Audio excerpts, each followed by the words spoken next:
व्यासपीठावरील सर्वच मान्यवर, 14 फेब्रुवारी हा दिवस केवळ प्रेमाचा दिवस नाही. मला आता व्हॅलेंटाईन डे आहे का काय? प्रेमाचा दिवस नाही, तर साहित्यावर आणि कोकणाच्या मातीवर प्रेम करणाऱ्या एका ऋषितुल्य व्यक्तिमत्वाचा कृतज्ञ सोहळा आहे. 7-8 दशकाहून अधिक काळ भाईंचा लेखन प्रवास म्हणजे कोकणचा आवाज, कोकणची संस्कृती, इथली माणसं आणि निसर्ग मराठी साहित्याच्या नकाशावर ठळकपणे उमटण्यात भाईंचा सिंहाचा वाटा आहे. पद्मश्री हा बहुमान म्हणजे भाईंची निष्क्रिय सेवा आणि लेखनाचा गौरव आहे. मधुबाईंच्या शब्दाने आपल्या जीवनाची जो सुगंध दरवळला, त्यासाठी या कृतज्ञतेचा छोटासा प्रयत्न आहे.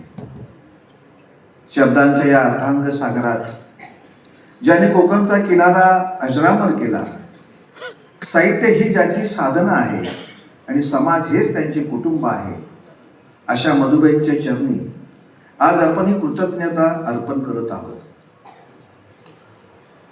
साहित्य म्हणजे केवळ मनोरंजन नाही, तर समाजाला आरसा दाखवणे आणि परिवर्तनाची दिशा देणे हेच साहित्याचं मुख्य कर्तव्य आहे. हे मधुबाईंनी आपल्या कार्यातनं सिद्ध केलेलं आहे. साहित्याने समाजाला काय दिलं पाहिजे, काय करावं, हे उदाहरण आपण अवघ्या महाराष्ट्राला माहिती आहे. महात्मा ज्योतिबा फुलेंनी यांनी आसूड, गुलामगिरी सारख्या साहित्यातून समाजातील जातीभेद, शेतकरी, कष्टकरी यांच्या शोषणावर कडाडून प्रहार केला. डॉक्टर बाबासाहेब आंबेडकरांनी मूकनायक, बहिष्कृत भारत यामधील अग्रलेखांनी साहित्याला सामाजिक समतेचे शस्त्र बनवले. साहित्याने माणसाला माणूस म्हणून जगण्याची प्रेरणा दिली. आपण मगाशीच ऐकलंच की मधुबाईंनी केवळ सानू गुरूंना बघितल्यानंतर त्यांच्यामध्ये जो बदल झाला, म्हणजे एकीकडे मधुबाई म्हणत होते की मी शाळेमध्ये फारसा अभ्यासामध्ये काही हुशार नव्हतो, पण लिखाणाची आवड होती, लिहिण्याची आवड होती. आणि त्यावेळी त्या काळामध्ये ज्याने साने गुरुजींना पाहिलं, खरा तो एकच धर्म जगाला प्रेम अर्पावे, ही त्यांची शिकवण साहित्यातून समाजात झिरपली. वि स खांडेकर यांनी ययाती सारख्या कादंबरीतून त्याने भोगवाद विरुद्ध त्याग हा संघर्ष मांडला. प्रादेशिक अस्मिता आणि उपेक्षितांचे जीवन, समाजातील जो घटक दुर्लक्षित आहे त्याला साहित्याच्या मुख्य प्रवाहात मिसळून घेणं हे प्रामुख्याने त्या काळात अनेकांनी केलं. जसं अण्णाभाऊ साठे असतील, पृथ्वी ही शेषाच्या मस्तकावर नसून दलितांच्या हातावर तरलेली आहे असं सांगत त्यांनी श्रमिकांचे, दलितांचे जीवन साहित्याचे केंद्रबिंदू मांडले. मधुबाईंनी तर कोकणच्या मातीचा साधेपणा, इथल्या समस्या, माणसांची सुखदुःख साहित्यात मांडली आणि कोमसापाच्या माध्यमातून त्यांनी साहित्याला जनमानसात नेले. पु ल देशपांडे असतील किंवा वि वा शिरवाडकर असतील, याबद्दल अनेक वेळा मधुबाईंकडनं आपण अनेक वेळा ऐकलेलं आहे. पुलंनी तर या साहित्य म्हणजे इथे जे 90 साली साहित्य संमेलन झालं होतं, ते स्वतः ज्या पद्धतीने सरप्राईज व्हिजिट रत्नागिरीमध्ये गेली होती, हे आपण मधुबाईंच्या शब्दांमधून ऐकलं. आज मधुबाईंचं वेगळेपण काय हे सांगायला कोकणवाडी साहित्य परिषदेच्या तरी सदस्यांना त्याची गरज नाही, पण तरी साहित्याचे विकेंद्रीकरण करण्याचं काम हे बहुतेक साहित्य त्या काळात मुंबई, पुण्यापुरतं मर्यादित असायचं. कोमसापाची स्थापना करून मधुबाईंनी ती ग्रामीण भागातील सर्वसामान्य लेखकांपर्यंत किंवा नव्या लेखकांना त्यांनी संधी उपलब्ध करून दिली. कोकण या प्रदेशाला जागतिक ओळख करून जर खरी कोणी दिली असेल तर ती मधुबाईंचा सिंहाचा वाटा आहे. बाईंनी कोकणाची बोलीभाषा, इथली गरिबी, निसर्ग, स्वाभिमान जगासमोर मांडला. उपेक्षित प्रदेशाची सांस्कृतिक ओळख निर्माण करून दिली, ज्यामुळे इथल्या भागातील पर्यटनाला, लोककलांना यांनी प्रतिष्ठा मिळाली. भाई म्हणजे नव्या पिढीसाठी मार्गदर्शक आहे. स्वतःच्या लेखनात मग्न असताना भाईंनी शेकडो नवोदित लेखकांचे हात धरून लिहिते केले. साहित्यातून माणुसकी जोडली. मधुबाईंनी साहित्यातून कुठेही कटुता किंवा द्वेष न करता करुणा हा त्यांच्या साहित्याचा गाभा ठरला.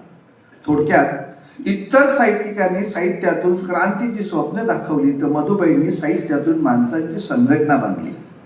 बाईंनी फक्त शब्द दिले नाही, तर त्या शब्दांना कोमसापासारख्या संस्थेचे रूप देऊन कोमसापाच्या मातीला साहित्याचा सुगंध मिळवून दिला.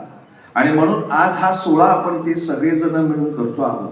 खरं म्हणजे काही दिवसापूर्वी मी या जिल्ह्यात जेव्हा आलो होतो ते गप्पा मारता मारता आमचे ट्रेझरर दळवी सर म्हणाले की सर काहीतरी हा रत्नागिरीमध्ये हा एक उत्सव व्हायला पाहिजे आणि म्हणून मधुबाईंची एक प्रकट मुलाखत आपण या रत्नागिरीमध्ये आपण घेऊया. आणि मग त्या दिवशी मी सहज आदरणीय पालकमंत्री साहेबांना म्हणालं, ते मला अरे मी तर आता ट्रस्टी आहे आणि माझे स्वतःच काम आहे आणि मधुबाईंचा सत्कार हा रत्नागिरीमध्येच व्हायला पाहिजे हा आदरणीय मंत्री महोदयांचा आदेश होता. आणि त्यांच्या ह्या सगळ्या प्रयत्नांना म्हणजे अगदी आमच्या ते म्हणाले आपले साहित्यिक आहेत सगळ्यांना आणणं शक्य नाही पण किमान 50-50 साहित्यिक प्रत्येक जिल्ह्यामध्ये येतील अशी व्यवस्था आदरणीय सावंत साहेबांनी केली. ते पालघर पासून ते सगळ्या आमच्या सावंतवाडीपर्यंत हे सगळे जवळजवळ 50-50 साहित्यिक आज इथे आलेले आहेत.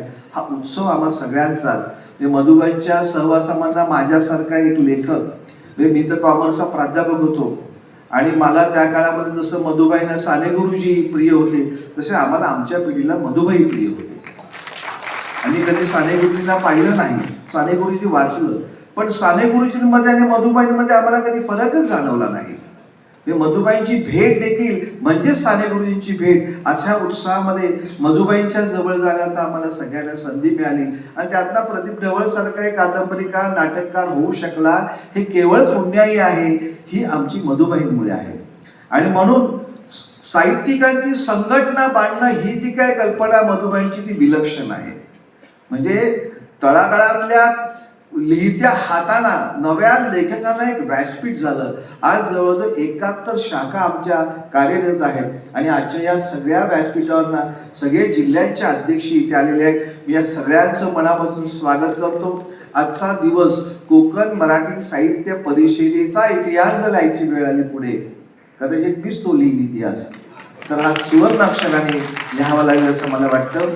तुम्हाला सगळ्यांचं व्यासपीठावर सगळ्या मंडळींचं मी मनापासून स्वागत करतो. खूप मंडळी इकडे आहेत, गेले 3 दिवस माझ्यावर सगळेच जण उत्तम काम करतायत आणि म्हणून आजचा हा दिवस आम्हा सगळ्यांसाठी आनंदाचा दिवस आहे. परवापर्यंत मला भीती वाटत होती की मधुबाई येतील किंवा नाही, पण आज त्याला पाहिल्यानंतर त्यांचं तेज बघा काय असू शकतं की सकाळी ज्या उत्साहाने आले, म्हणजे तुमचं ते एनर्जी वेगळीच आहे मंत्री महोदय साहेब. ते काल गेले काय मुंबईला, परत सकाळी आले काय, ही एनर्जी माणसाला येते कुठे. पण 96 ॲट एज ऑफ 96 मध्ये मधुबाई येतात काय. आणि परवाही माझ्याबरोबर कोकणात आले होते, चल मला मालगुणला घेऊन ठेव. इथे गेल्यानंतर केशवसूत स्मारकांना त्याने जे काय नतमस्तक झाले की ज्या कवीने म्हणजे आमच्या पिढीला तर ही सगळी प्रेरणाच आहे सगळ्या गोष्टी. पण आज काही कॉलेजमधली मुलं आहेत, तरुण मुलं आहेत. मित्रांनो मला पी साहेब नेहमी सांगायची की प्रदीप ढवळ एखाद्या झाडाला तू नमस्कार करत जा, काही दिवसांनी तुझ्या असं लक्षामध्ये ते झाड तुझ्याशी बोलत आहे. मधुबाई आमचं झाडच आहे आणि या झाडाच्या आजूबाजूला आम्हाला सगळ्यांना प्रदक्षिणा आणि हसत जी काही ऊर्जा प्रेरणा जी मिळते ती विलक्षण आहे. 1460 दिवस पूर्ण झाल्यानंतर आपल्याला हाच उत्सव इथे पुन्हा शतक महोत्सव उत्सव देखील आपल्याला साजरे करायची संधी त्यामध्ये देतील. पुन्हा एकदा मी सगळ्यांचं मनापासून स्वागत करतो. थांबतो. धन्यवाद. जय हिंद, जय महाराष्ट्र. मध्ये होता 4 तास ऑपरेशन थिएटरमध्ये ऑपरेशन करून सकाळची गाडी पकडून पुन्हा इथे रत्नागिरीमध्ये आलाय. ते असं कधी होत नाही. 4 दिवस हॉस्पिटलमध्ये ऍडमिट होता. पण निवळ मधुबाईंचा कार्यक्रम आहे, मला त्या कार्यक्रमाला गेलंच पाहिजे. डॉक्टर परवानगी देत नव्हते. शेवटी तो सावंत साहेबांच्या सहवासात वाढल्यामुळे काय चमत्कार त्यांनी केला असेल मला माहीत नाही. यांचं देखील परवा ऑपरेशन झालं. 28 काहीतरी स्टोन काढले, दुसऱ्या दिवशी गेले लगेच निघून. ही सगळी एनर्जी देणारी माणसं आजूबाजूला वावरत असतात आणि म्हणून आमच्यासारख्या कार्यकर्त्याला कार्य करायची संधी आणि ऊर्जा मिळते. धन्यवाद.